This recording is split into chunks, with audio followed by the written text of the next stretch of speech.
Selamat sore Bapak Ibu Saudara sekalian dikasih oleh Tuhan. Bagaimana kabar hari ini? Bagaimana kabar hari ini? Puji nama Tuhan. Tadi agak sedikit terhambat saya datang dari rumah berjalan ke sini karena di tengah jalan ternyata ada mobil yang lagi kebakar, Saudara. Dan cukup panjang juga tadi kami sempat keder juga, waduh ini sampai ke gereja atau enggak nih, tapi puji nama Tuhan. Sebelum acara dimulai kami bisa sampai tiba di tempat ini.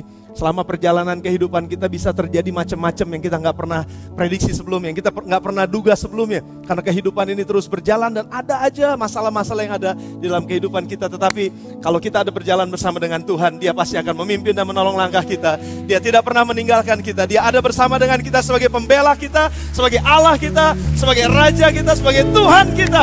Amin. Haleluya. Allah yang luar biasa di tengah-tengah kita pada sore hari ini. Kami juga mengucapkan selamat datang tentu saja kepada Bapak Ibu Saudara sekalian yang baru pertama kali hadir pada sore hari ini dalam ibadah dalam Gereja Sidang Jemaat Allah Bethlehem di tempat ini. Kalau saudara memang kebetulan pas lagi liburan ada di Kota Bogor dan mampir dalam ibadah kita pada sore hari ini, puji nama Tuhan, selamat datang buat saudara. Tapi kalau memang saudara ada yang sudah diajak oleh mungkin ketua live group atau mungkin tetangga saudara, teman saudara, saudara dari saudara-saudara dan saudara katakan, oh iya saya mau ikut karena ini acara yang spesial dan saya mau tahu apa yang terjadi dalam rumah Tuhan, dalam gereja Tuhan. Kami sangat menyambut saudara pada malam hari ini. Welcome di dalam rumah Tuhan, selamat datang dalam rumah Tuhan. Mari kalau ada di antara saudara yang baru pertama kali hadir, boleh lambaikan tangan saudara dan kita akan berikan sambutan. Ada beberapa pasti yang hadir, ada 1, 2, puji nama Tuhan. Yang di atas juga ada, puji nama Tuhan. Selamat datang, selamat datang, selamat datang, puji nama Tuhan. Haleluya. Amin, amin, puji nama Tuhan. Selamat bersuka cita di dalam rumah Tuhan, karena di dalam rumah Tuhan ada kemerdekaan yang luar biasa, karena Dia adalah Allah yang memerdekakan kita. Sebelum saudara duduk, saya mau saudara sampiri ada 5-6 orang depan belakang saudara, katakan kepada mereka, hari ini adalah hari yang spesial, hari ini adalah hari yang luar biasa. Tuhan ada di tengah-tengah kita. Jangan sedih, Tuhan ada di tengah-tengah kita. Jangan berduka, karena Dia gak mati selama-lamanya. Minggu, Sunday is coming, hari Minggu segera datang. Dan hari ini kita akan sama-sama mengerti kebenaran firman Tuhan. Haleluya. Puji nama Tuhan. Yang berkemenangan boleh suarakan amin. Saya ingin menyapa juga kepada saudara yang mungkin ada di lantai 4. Apakah ada yang di lantai 4? Ada ya? Di lantai 1 ada? Oh lantai, oke. Lantai 4, lantai 1 rupanya penuh juga. Ada di lantai 3 juga. Lantai 3 juga rupanya ada. Baik, saudara yang ada di ruangan ini, mari kita akan berikan tepuk tangan buat mereka yang ada di lantai 4 dan ada yang ada di lantai 1 juga. Puji nama Tuhan. Kami mau pastikan bahwa saudara yang ada di lantai 4 dan yang ada di lantai 1, yang ada di lantai 3 juga, itu sebenarnya overflow room yang saya nggak tahu apakah saudara cukup nyaman di sana, tapi sudah dipakaikan AC tentu saja di sana, dan pastikan bahwa hadirat Tuhan juga ada di tengah-tengah saudara. Nggak cuma sekedar di gedung utama ini, tapi hadirat Tuhan juga ada di lantai 1, ada di lantai 4, dan ada di lantai 3. Puji nama Tuhan. Saudara berdoa supaya satu kali ibadah kita bisa cukup buat 2.500 orang. Cukup buat 2.500 orang. Wah, puji nama Tuhan. Rupanya memang kalau acara seperti ini kita sudah nggak terlalu cukup lagi ruangan kita. Kita berdoa biar Tuhan akan membukakan jalan. Saya percaya saudara tidak ada bermasalah dengan parkiran, karena parkirannya sudah cukup sepanjang Pasar Bogor sampai dengan Gang Aut. Dan itu adalah parkiran buat saudara semua. Dan kalau ini jalan roda berarti dari Pasar Bogor jalan roda sampai Gang Aut ujungnya juga. Jadi 2 lapis parkiran kita, puji nama Tuhan. Dan pemerintah sangat gracious buat kita, mengizinkan kita untuk parkir bayar di sana. Puji nama Tuhan. Senang karena bisa bersama dengan saudara pada Jumat Agung ini. Dan seluruh dunia merayakan bukan merayakan sebetulnya, ini satu-satunya yang dirayakan, kematian seseorang yang dirayakan satu-satunya adalah ini saudara. Ya, saya terima tadi SMS dari satu anggota live kami, dan dia ada di luar kota, dia mohon maaf katanya dia nggak bisa hadir, tapi dia kirimkan satu SMS yang satu-satunya katanya. Ya, kematian yang dirayakan oleh seluruh dunia. Tapi kenapa dirayakan? Karena dia nggak cuma mati, tapi dia dibangkitkan pada hari yang ketiga. Dan itu yang luar biasa, itu kabar berita sukacita. Dan saya mau ajak saudara untuk hari Minggu jangan lewatkan, karena hari Minggu is coming. Ya, Sunday is coming, hari Minggu datang, itu adalah hari kebangkitan dan kita akan melihat apa janji Tuhan buat kita. Buat mereka yang ada di dalam Kristus, yang juga akan dibangkitkan bersama-sama dengan Kristus. Sore ini memang kita akan bicara mengenai kematian. Sore ini memang kita akan memperingati apa yang Yesus lakukan buat kehidupan kita. Sore ini kita bicara mengenai kasih Allah yang begitu besar. Sore ini kita bicara mengenai pengorbanan yang begitu besar. Ini yang menjadi turning point. Ini yang menjadi titik balik dari kehidupan kita. Tanpa peristiwa ini, nggak ada keselamatan dalam dunia ini. Sekali lagi, keselamatan bukan karena melakukan ritual-ritual agama. Keselamatan datang, orang bisa masuk ke sorga bukan karena melakukan hal yang baik. Bukan karena melakukan hal-hal yang agamawi. Tetapi orang bisa masuk ke dalam sorga. Firman Tuhan dengan jelas katakan, kelihatannya memang sangat eksklusif. Tetapi betul ini yang firman Tuhan katakan. Semua agama baik, itu betul. Semua orang berusaha melakukan kebaikan-kebaikan supaya memperoleh keselamatan. Supaya bisa hidup dalam kehidupan yang kekal. Tapi pada kenyataannya, Alkitab menjelaskan, tidak ada cara lain selain daripada satu cara ini. Harus ada penebus, harus ada seorang yang datang untuk menyelamatkan dunia ini. Tanpa dia, nggak ada satupun yang dapat diselamatkan. Yohanes pasal yang ketiga ayat yang ke-16 adalah satu ayat yang sama-sama kita akan baca. Dan saya mau kita baca ini bersama-sama dalam hitungan yang ketiga. Dengan suara yang kuat, supaya telinga kita mendengar, supaya telinga kita menangkap, supaya telinga kita memahami. Begitu besar kasih Tuhan buat kita. Dan saya mau semua yang ada dalam ruangan ini, semua yang ada di ruangan 1, lantai 4, dan lantai 3 juga kita akan baca bersama-sama. Kalau saudara sudah siap, sampai hitungan yang ketiga kita akan baca. 1, 2, siap saudara? Dan 3. Karena besar kasih Allah akan dunia ini, sehingga ia mengaruniakan anaknya yang tunggal, supaya setiap orang yang percaya kepadanya tidak binasa, melainkan beroleh hidup yang kekal. Siapa yang mau hidup kekal, katakan amin. Semua mau. Dan saya yakin di lantai 1, lantai 3, lantai 4 juga semua mau. Semua mau untuk memperoleh kehidupan yang kekal. Kehidupan yang gak pernah ngalamin kematian. Tapi pada kenyataannya kita semua akan ngalamin kematian, kecuali pada saat Yesus datang nanti yang kedua kali, kita belum meninggal dunia, kita akan diubahkan dengan tubuh yang baru. Oke, itu ada satu ayat yang lain. Tetapi yang saya mau fokuskan pada sore hari ini adalah karena begitu besar kasih Allah yang luar biasa, amazing love, kasih. Grace itu diterjemahkan sebagai dalam bahasa ini sebagai kasih karunia. Dan grace ini memang nggak ditemukan di dalam ayat Yohanes 3 ayat yang ke-16. Kata grace atau kata kasih karunia. Tetapi kata ini diterjemahkan dalam 2 bagian di dalam ayat tersebut. Kalau sudah perhatikan, karena begitu besar kasih Allah akan dunia ini, sehingga ia mengaruniakan kasih karunia.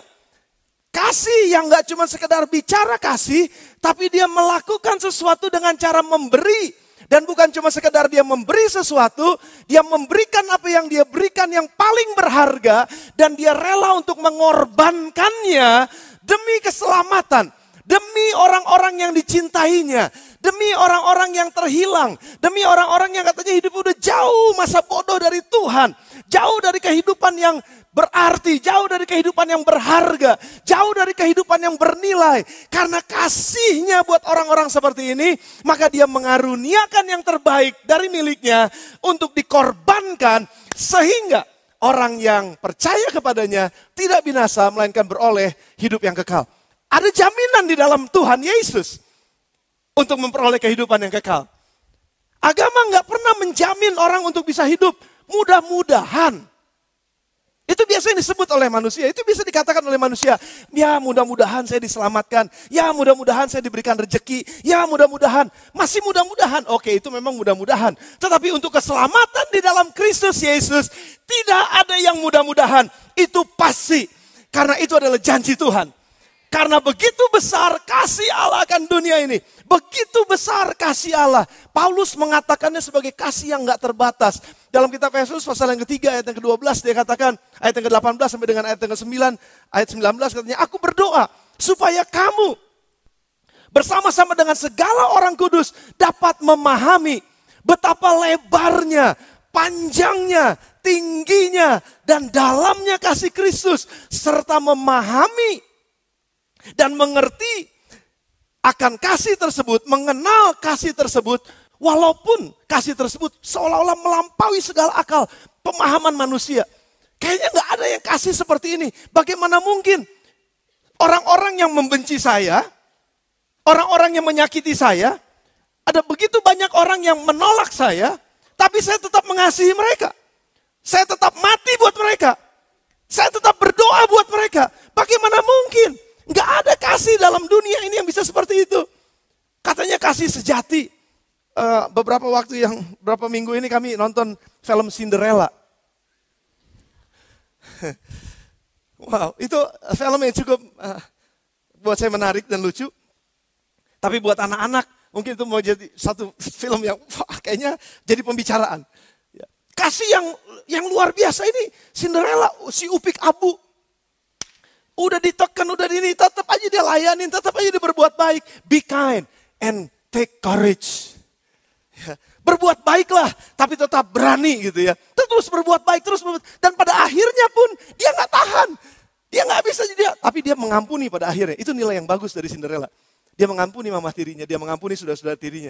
Tetapi sebenarnya saudara dalam dunia ini kita udah jarang banget menemukan kasih yang begitu besar, yang rela untuk mengorbankan nyawanya sendiri buat orang-orang yang berdosa. Bukan cuma sekedar sehat, dalam keadaan sehat dan baik. Seringkali kita mengasihi orang karena dalam keadaan yang nyaman. Dalam keadaan yang, kalau kamu baik, saya baik. Ya, kalau kamu mencintai saya mencintai kamu. Kalau kamu ngasih saya uang, saya akan mencintai kamu. Kalau uang belanja setiap bulan lancar, mama sayang papa.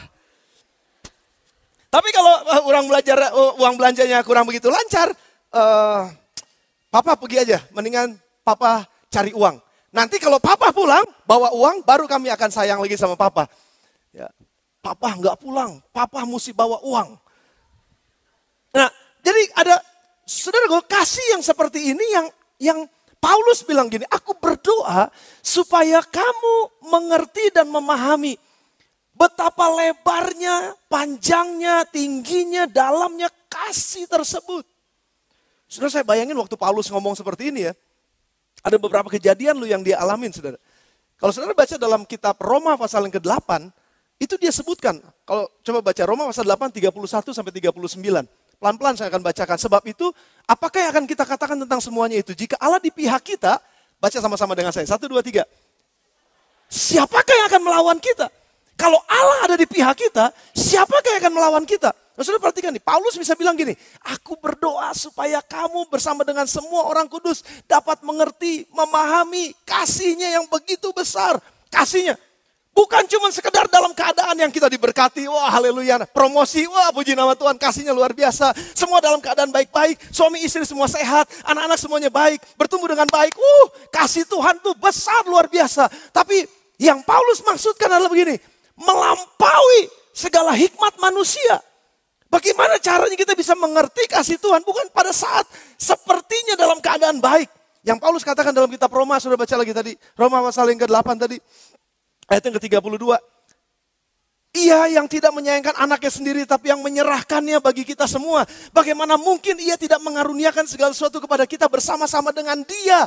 Anaknya aja yang terkasih, anaknya yang terbaik. Dia berikan kepada kita, apalagi yang mau dia berikan kepada kita. Udah yang semua terbaik dia berikan kepada kita.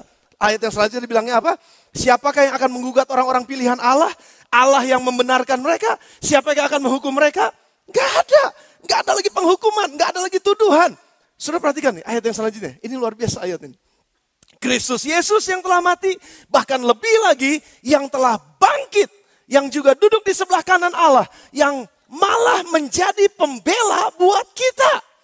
Kalau ada di antara saudara saat ini yang sedang dalam keadaan perlu pembelaan, saudara gak perlu cari orang lain untuk membela. Kalau saudara punya Tuhan Yesus, saudara punya pembela dalam kehidupan saudara. Dia nggak akan pernah tinggalkan saudara. Dia selalu ada bersama dengan saudara. Dia selalu berdiri bersama dengan saudara. Walaupun keadaannya nggak memungkinkan untuk kita bisa berkata, Tuhan baik, Tuhan setia, kasih karuniamu besar. Walaupun nggak ada masa-masa seperti itu. Kenapa saya bisa bilang seperti ini? Karena Paulus katakan dalam ayat selanjutnya. Sudah coba di setel lagi. Siapakah yang akan memisahkan kita dari kasih yang begitu lebar, yang begitu panjang, yang begitu tinggi, yang begitu dalam. Siapa yang bisa memisahkan kita dari kasihnya ini? Penindasan? Siapa malam ini, sore ini yang sedang dalam keadaan tertindas? Tertindas itu bisa jadi gini loh, diopres itu di atas.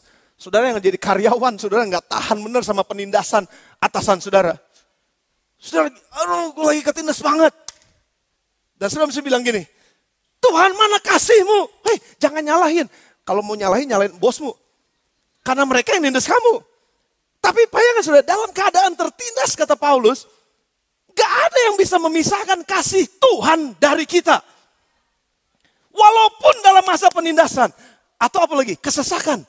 Kesesakan. Saudara kalau duduk sesek nih, saya kan duduk sesek ya. Nah kesesakan itu artinya gini, ada yang dipepet dari kiri kanan, dipepet dari depan belakang. Saudara nyesek banget, aduh kayaknya kok hidup ini nyesek. Kadang-kadang dompet juga lagi nyesek nih. Dalam kesesakan kayaknya dompet ya. Dalam semua keadaan saudara, dalam semua keadaan. Baik dalam penindasan, baik dalam opres, dalam kesesakan, baik juga dalam penganiayaan. Kadang-kadang kita dianiaya oleh orang-orang yang justru dekat sama kita. Kadang-kadang kita teraniaya, merasa teraniaya dengan orang-orang yang di sekeliling kita. Kok kenapa hidup ini jadi seperti ini? Atau kelaparan, atau ketelanjangan, atau bahaya, atau pedang. Siapa yang dapat memisahkan kita dari kasih Kristus yang begitu besar? Ayat yang ke-36 bilangnya apa saudara?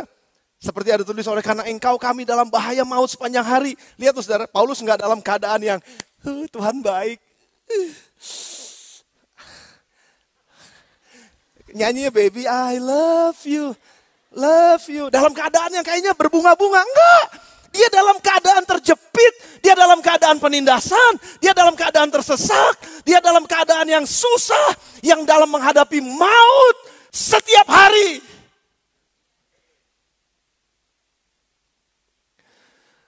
Waktu saya berdoa dan baca ayat ini saudara.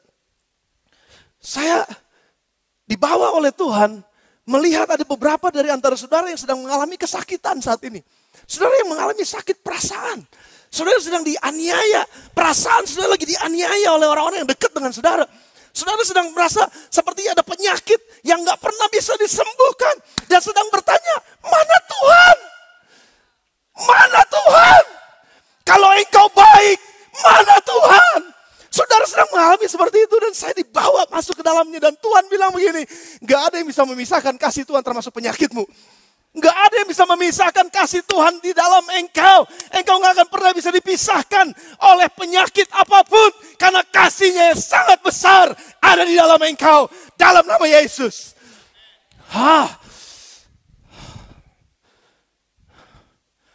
Kalau engkau lagi disakiti oleh orang-orang yang dekat dengan engkau. Dan engkau katakan Tuhan this is not fair. Ini gak fair sama sekali, ini gak adil sama sekali. Kenapa saya disakiti seperti ini? Dengar firman ini. Tidak ada penganiayaan apapun yang sanggup memisahkan engkau dari kasih Kristus yang begitu besar. Dan ini yang Paulus alamin. Walaupun dia ngalamin tekanan yang luar biasa. Walaupun dia ngalamin kesusahan yang luar biasa. Saudara jangan stop sampai di situ dulu. Coba kita baca Roma pasal yang terakhir ya. Maksud saya ayat yang ke-39 yang terakhir. Firmannya bilang begini saudara. Atau kuasa-kuasa baik yang di atas maupun di bawah atau suatu makhluk lain. Makhluk dunia lain pun gak bisa memisahkan kita saudara. Atau tidak akan dapat memisahkan kita dari kasih Allah yang ada dalam Kristus Yesus Tuhan kita. Gak ada satupun yang dapat memisahkan. Kalau saudara dan saya ada di dalam kasihnya, gak ada satupun yang dapat memisahkan kita dari dia. Gak ada satupun. Katakan kepada penyakitmu, katakan kepada orang yang menyakitimu, engkau boleh nyerang aku, engkau boleh gerogotin hidupku, sampai mati aku percaya kasih Tuhan gak pernah selesai dalam hidupku. Kasih Tuhan sangat besar, luar biasa, dan gak pernah dia bisa memisahkan aku dengan kasihnya. Saudara, kalau saya berpikir gini, amit-amit. Kalau sampai saya dikasih penyakit yang gak bisa disembuhkan. Saya berdoa, itu yang bikin saya nangis. Bisa gak saya bilang begini sama Tuhan? Tuhan, kalaupun dagingku habis lenyap. Gunung batuku tetap Tuhan. Kebesaran kasihnya gak akan pernah bisa berkurang di dalam aku. Dan aku tetap percaya kepadamu. Walaupun tubuh dan dagingku harus hancur dan lenyap.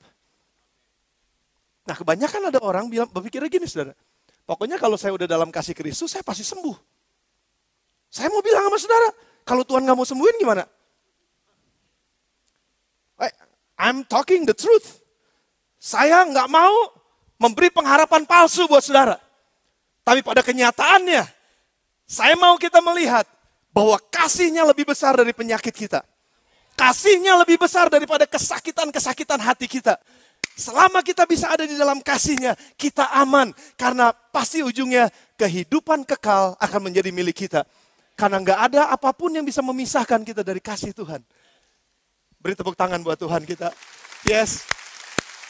Begitu besar kasih Tuhan buat kita. Begitu besar kasih Allah. Nah, kalau saudara mau lihat lagi di dalam pasal 1 Korintus. Kalau sudah baca 2 Korintus pasal 11. 2 Korintus pasal yang ke-11. Ayat yang ke-24. Kalau saudara bisa catat itu. Dia bilang gini. Ini Paulus nih. Dia yang berdoa buat kita nih. Supaya kamu mengenal. Bersama dengan orang kudus mengenal. Kasihnya yang begitu besar. Panjang, lebar, luas. Panjang, tinggi dan lain sebagainya. Luasnya luar biasa. Paulus yang berdoa seperti itu, dia ngalamin ini. 5 kali aku disesah orang Yahudi, setiap kali 40 kurang 1 pukulan. Kenapa dia nggak bilang 39? Saya juga aneh. Kadang-kadang begitu ya. Harganya berapa? 99.000. Padahal 100.000 itu. Cuman kurang ceceng. Tapi ini dia bilang 40 kali dikurangin 1. 3 kali aku didera. 1 kali aku dilempari dengan batu.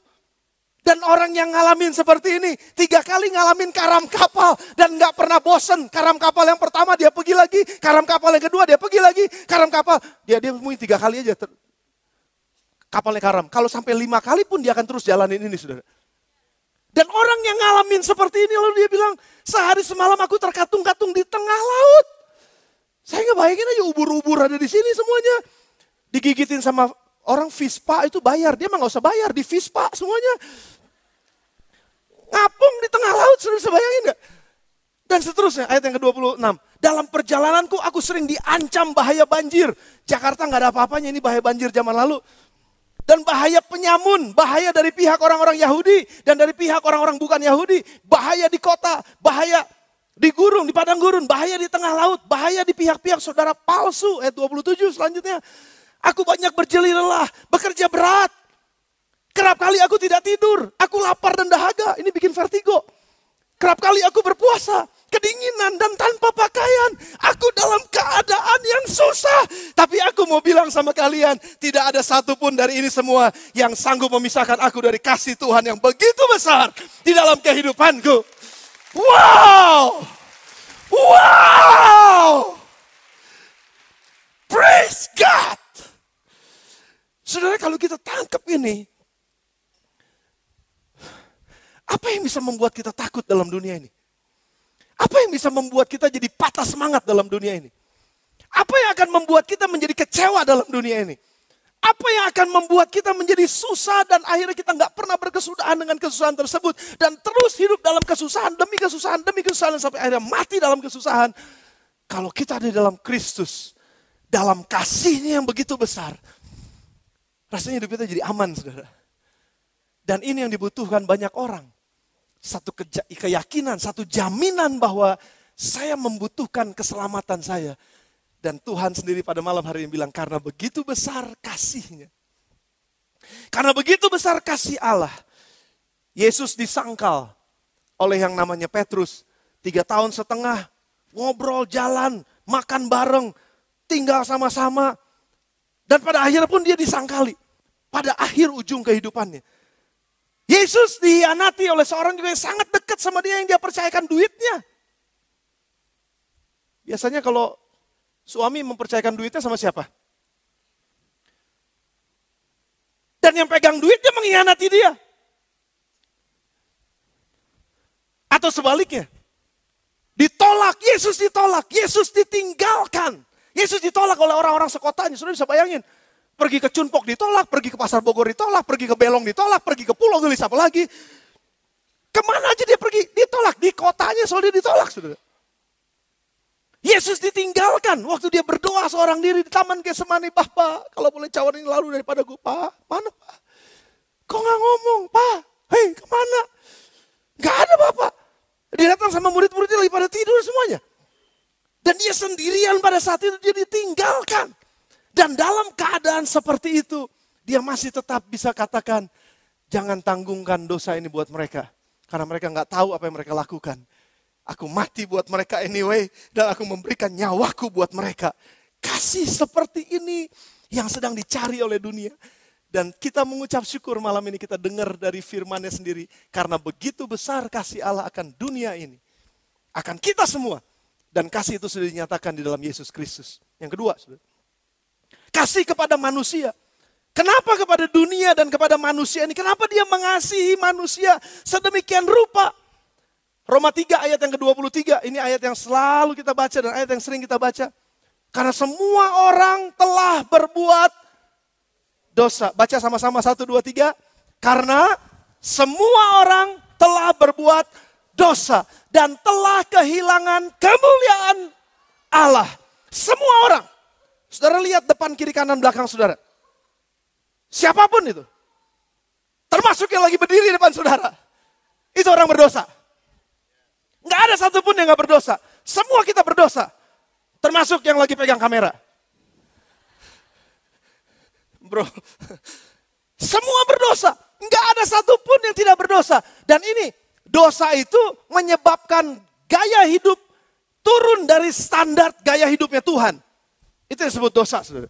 Karena semua orang telah berbuat dosa dan kehilangan standar hidup yang Tuhan sudah tetapkan.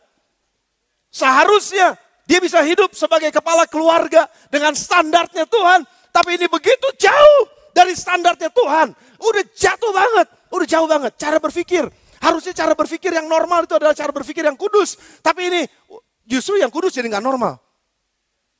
Justru yang benar jadi gak normal. Saya nggak tahu di sini ada gak, mungkin ikut kebaktian sore ini, atau mungkin enggak. Tadi ada yang di depan warung doyong, macet total.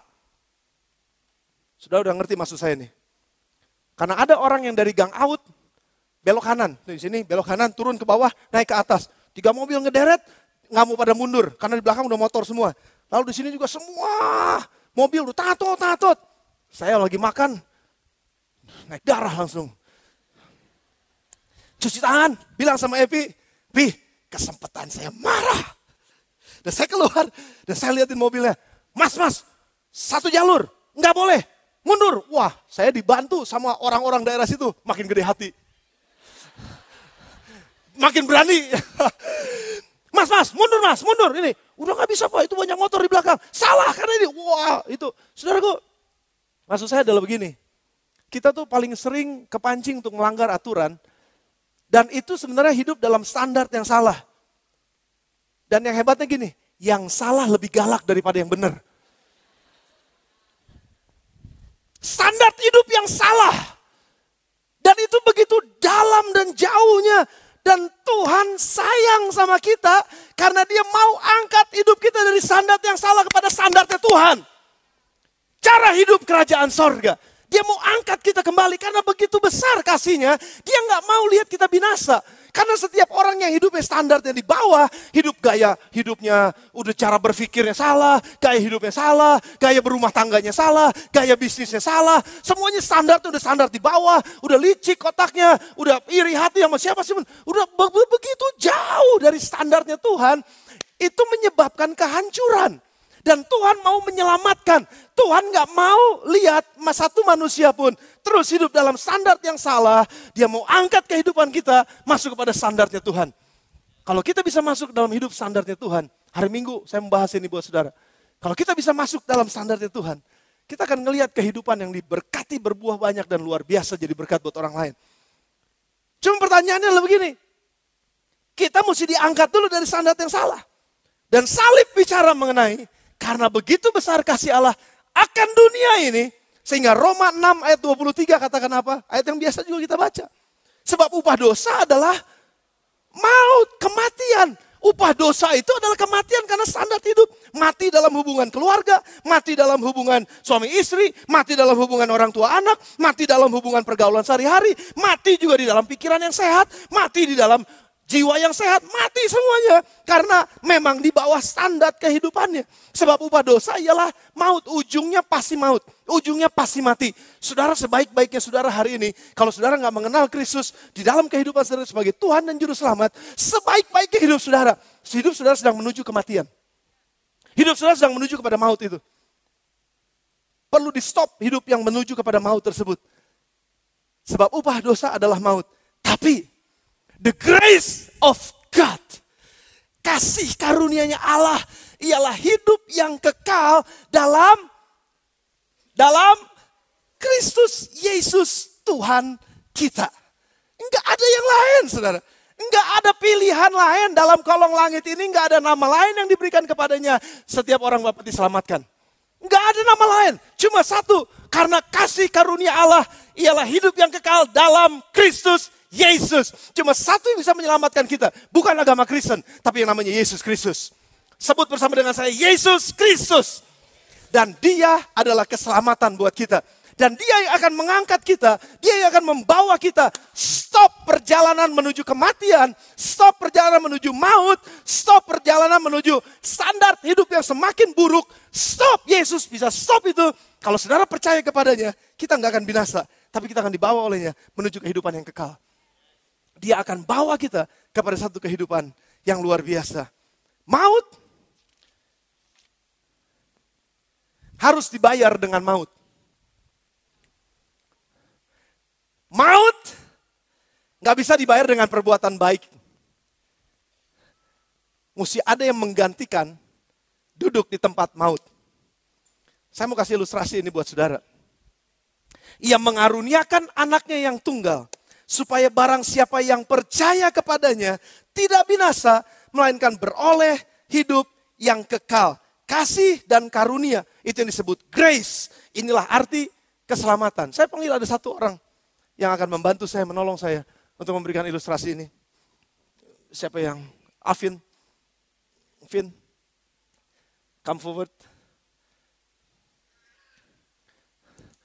Inilah dia, orang berdosa. Yang layak untuk dimusnahkan karena dosa-dosanya. Oke? Saya pernah kasih ilustrasi ini buat saudara. Just in case saudara belum pernah dengar, saya mau saudara dengar ini. This is so powerful. Ini perumpamaan yang luar biasa. Vin, boleh ambilin omah kursi satu ya. Allah kita itu menjadi hakim karena dia adalah yang benar. Tidak ada yang seperti dia. Jadi dia berhak untuk jadi hakim. Dan Tuhan bilang begini, sebab upah dosa ialah maut. Tetapi kasih karunia di dalam Kristus Yesus yang membawa kita kepada kehidupan yang kekal. Orang berdosa, kamu duduk di situ. Duduk, Vin.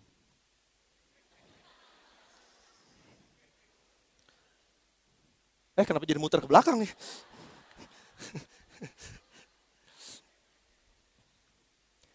Allah yang maha tinggi, yang menghakimi orang-orang yang berdosa. Dan firman Tuhan dengan jelas katakan sebab upah dosa adalah, gak ada yang lain. Upah dosa adalah maut. Dan sudah dituliskan oleh Tuhan. Upah dosa adalah maut. Alvin udah lakukan semua yang baik. Coba untuk nyogok Tuhan. Coba untuk ngasih puyong hai. Coba untuk ngasih babi hong. Coba untuk ngasih bakut sayur asin. Coba untuk kasih semua yang baik-baik. Untuk menyenangkan sang Tuhannya. Supaya bisa diselamatkan. Dan Tuhan gak bergeming. Karena Tuhan adalah Tuhan yang adil. Dan waktu dia udah katakan, sebab upah dosa ialah maut. Dan semua orang sudah berbuat dosa dan telah kehilangan kemuliaan Allah. Upahnya adalah maut. Udah dilemparin. Hukuman mati. Sudah perhatikan. Pin duduk dulu situ, tahan dulu. Seringkali kita nyogok Tuhan dengan berbagai macam cara kita sogok Tuhan kita supaya dia ngampunin dosa kita. Dan Tuhan bilang, terima kasih buat martabak telurnya. Terima kasih buat semua sogokannya. Ada kepala babi di situ, ada segala macam kaki dan lain sebagainya. Terima kasih.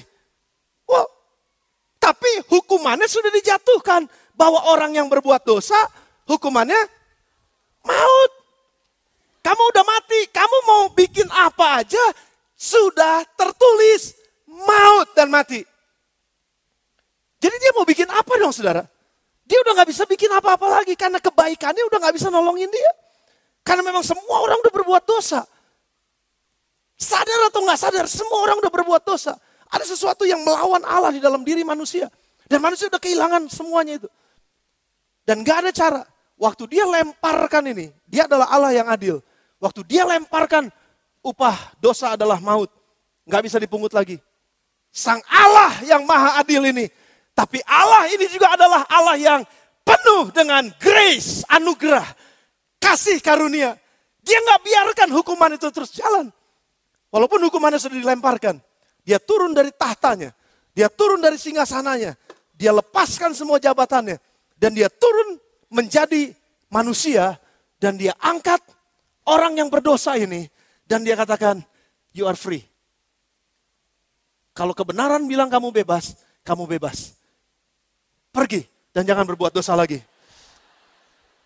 Dan sekarang sudah perhatikan, dan sekarang Sang Tuhan yang maha kuasa tadi, yang sudah melemparkan hukuman ini, sudah menjadi manusia, menggantikan orang yang berdosa, dan dia ambil kertas hukumannya, dan dia katakan kepada Sang Bapa di sorga, aku yang ambil ini, dan aku menggantikan dia, dan aku akan mati buat dia. Maut,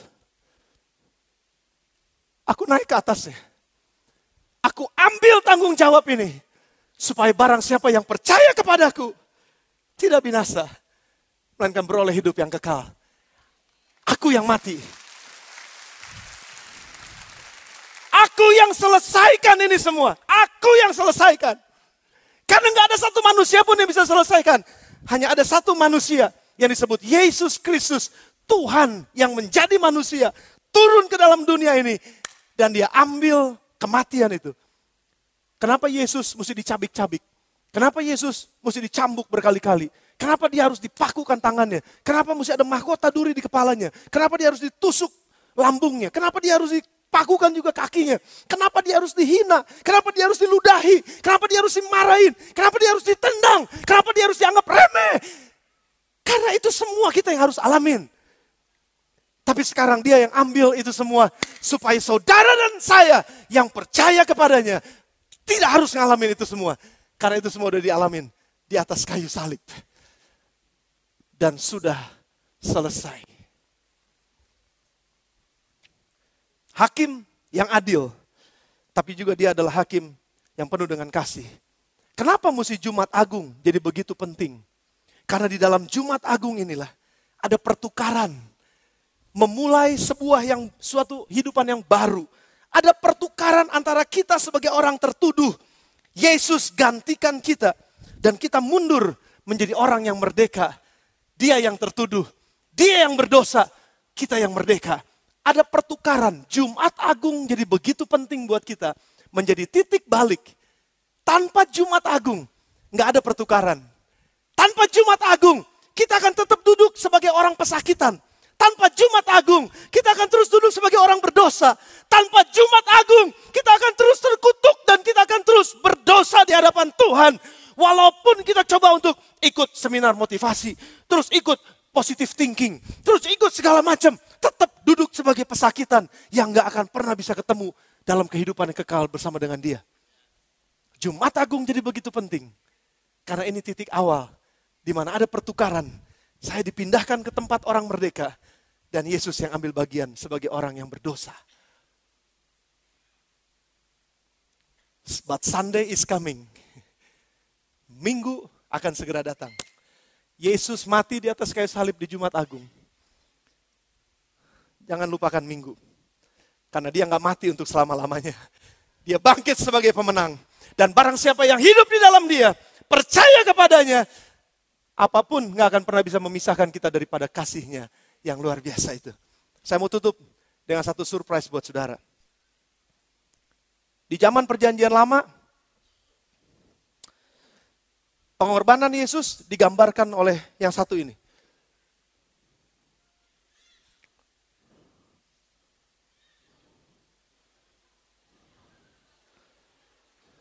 Pastikan bahwa dia nggak di situ. Oh, dia nyautin.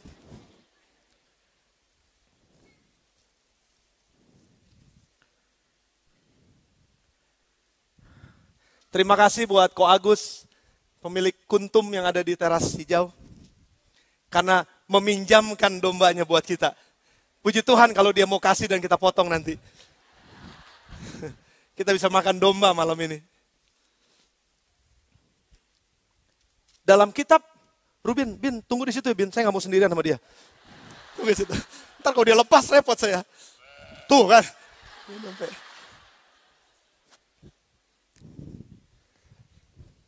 Dalam perjanjian lama saudara, dalam kitab Imamat kalau saudara baca pasal yang pertama terus sampai pasal yang keempat, ada korban penebus salah, syadab. Ada korban penebus salah, ada korban penghapus dosa, ada korban tebusan dan lain sebagainya. Tapi ada lembu, ada sapi, ada kambing, ada domba. Saya memilih domba karena Yesus disebut anak domba Allah. Ini cuma lambang sebetulnya. Tapi memang ini dilakukan oleh banyak orang di dalam dunia ini untuk supaya bagaimana caranya saya diselamatkan. Saya mesti bayar, mesti ada yang mati, mesti ada yang mati. Karena upah dosa adalah mati. Karena semua kita udah berdosa, mesti ada yang mati. Ya saya berarti harus mati. Tadi ilustrasi tadi saya pikir sudah jelas.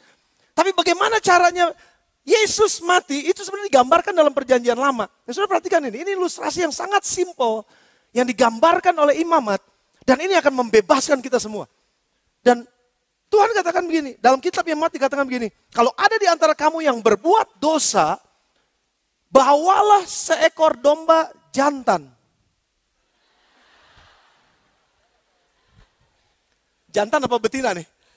Bisa jantan, bisa betina lah ya. Anggaplah jantannya nih. Dan yang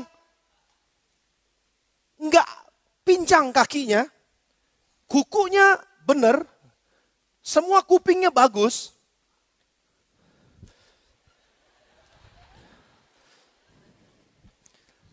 Giginya bagus, matanya nggak ada yang pecak. Semuanya utuh, sempurna. Yesus digambarkan sebagai anak domba yang sempurna. Dan harus memang sempurna. Dan begini, waktu orang berdosa, Bin. Ini imam besar. Ruben sebagai imam besar, saya orang berdosa. Waktu saya bawa kambing ini,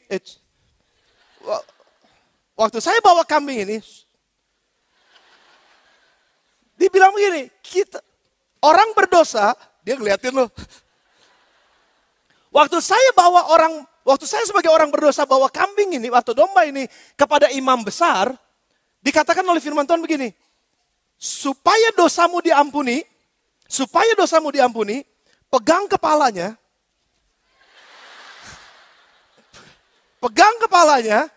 sudah begitu susahnya ya, untuk dapat pengampunan dosa.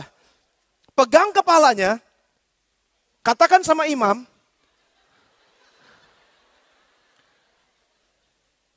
ini korban penghapus dosa saya. Lalu, saya akan potong dia, set, darahnya diambil, imam besar akan menuangkan darahnya di bait suci. Lalu saya lepaskan, saya berikan semua pada imam. Perhatikan saya, dosa saya selesai. Saya pergi, saya tinggalin dia. Serahkan kepada imam. Sudah perhatikan nih, waktu udah selesai, saya jadi orang merdeka. Siapa sekarang yang nanggung dosa saya? Si domba.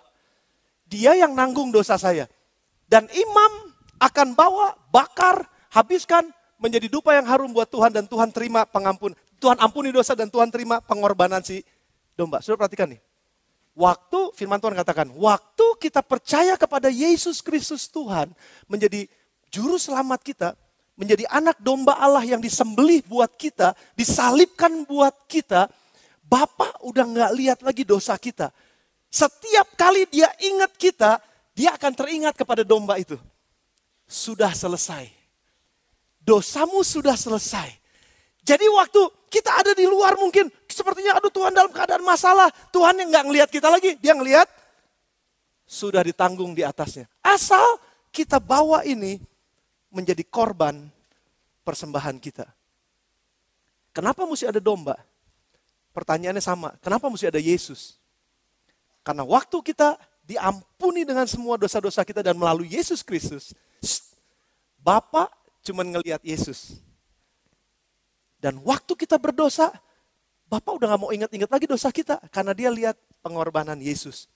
Cuma engkau harus ada di dalam Yesus Kristus. Kuncinya adalah ada di dalam anak domba Allah. Kalau kita gak ada di dalam anak domba Allah, siapa yang mau dilihat oleh Bapa? Tetap dosa kita. Tapi kalau kita ada di dalam anak domba Allah, hidup di dalam dia, maka barang siapa yang percaya kepadanya, tidak binasa, melainkan beroleh hidup yang kekal. Thank you,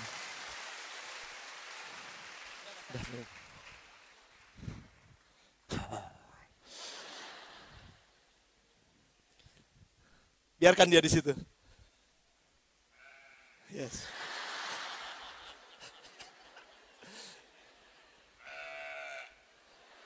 Bawa deh, bawa.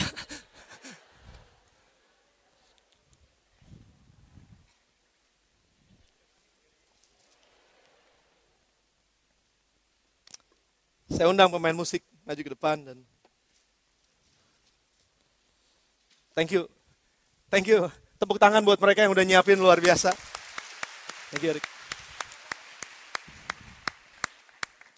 Saya berdoa biar sementara saudara ingat domba ini.